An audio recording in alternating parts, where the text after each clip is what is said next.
இன்னைக்கு மதுரை மட்டன் வறுவல் பண்ண போறோம். 1/2 கிலோ மட்டன் இந்த மாதிரி எலும்பு இல்லாம எடுத்து வச்சிருக்கேன். கொஞ்சம் மஞ்சள் தூள் சேர்த்துடலாம், கொஞ்சமா தண்ணி,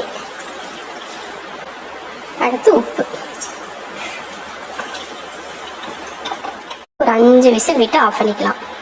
மசாலா வறுத்துக்கலாம். அதுக்கு ஒரு 1/2 ஸ்பூன் மல்லி சேர்த்துட்டு, சோம்பு ஒரு 1/4 ஸ்பூன், சீரகமும் 1/4 ஸ்பூன், அடுத்து 1 ஸ்பூன் மிளகு, ஒரு பட்டை, ஒரு ஏலக்காய், ஒரு கிராம்பு. இப்போ இதை வறுத்துடலாம். இந்த மாதிரி கருக்க விடாமல் வறுத்து ஆற வச்சு பவுடர் பண்ணிக்கலாம்.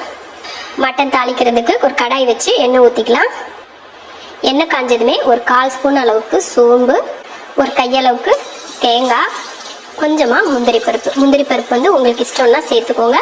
எவ்வளோ உங்களுக்கு பிடிக்குமோ அந்த அளவுக்கு முந்திரி பருப்பு சேர்த்துக்கோங்க.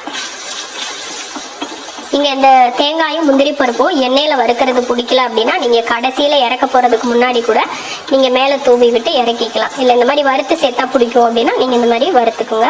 ஆனால் வறுத்து சேர்க்கறது நல்லா தான் இருக்கும். அடுத்து ஒரு 150 கிராம் அளவுக்கு சின்ன வெங்காயம், கருவேப்பிலை சேர்த்து வதக்கிடுவோம். வெங்காயம் பார்த்தீங்கன்னா இந்த அளவுக்கு அந்த பச்சை வாடை போகிற மட்டும் வதக்கினா போதும். ஏன்னா வெங்காயம் முழுசாக இருக்கிறதுனால ரொம்ப கருக விட வேண்டாம். அந்த அளவுக்கு வதக்கிட்டு இப்போ இதில் இஞ்சி பூண்டு பேஸ்ட்டு சேர்த்துக்கலாம். 1 ஸ்பூன் அளவுக்கு இஞ்சி பூண்டு பேஸ்ட்.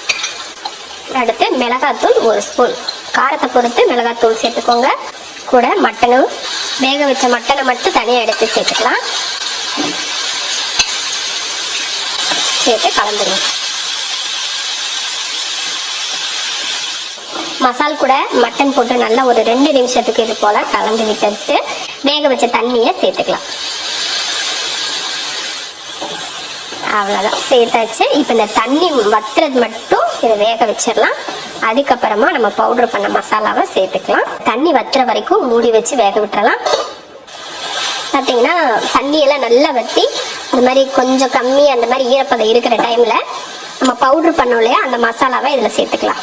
கரெக்டாக 1/2 கிலோ மட்டனுக்கு ஏற்ற மாதிரி தான் நான் பவுட்ரு பண்ணியிருக்கேன். அதை அப்படியே சேர்த்துடலாம். அடுத்து ஒரு 1/2 ஸ்பூன் அளவுக்கு மிளகுத்தூள் சேர்த்துடலாம். கொஞ்சம் கருவேப்பிலை, மல்லித்தலை, ஒரு 2 பச்சை மிளகாய் சேர்த்து அடுப்பை சிம்மில் வச்சு கலந்து விட்டுருவோம். கலந்து விட்டு ஒரு 30 செகண்ட் மூடி வச்சு அதுக்கப்புறம் எடுத்துக்கலாம். அவ்வளோதான், பார்த்தீங்கன்னா அருமையான மட்டன் வறுவல் ரெடி. இந்த மாதிரி ஒரு மட்டன் வறுவல் செஞ்சு கொடுத்தீங்கன்னா யாருதான் வேணான்னு சொல்லுவாங்க. ட்ரை பண்ணி பார்த்துட்டு எப்படி இருக்குன்னு சொல்லிட்டு கண்டிப்பாக சொல்கிறீங்க.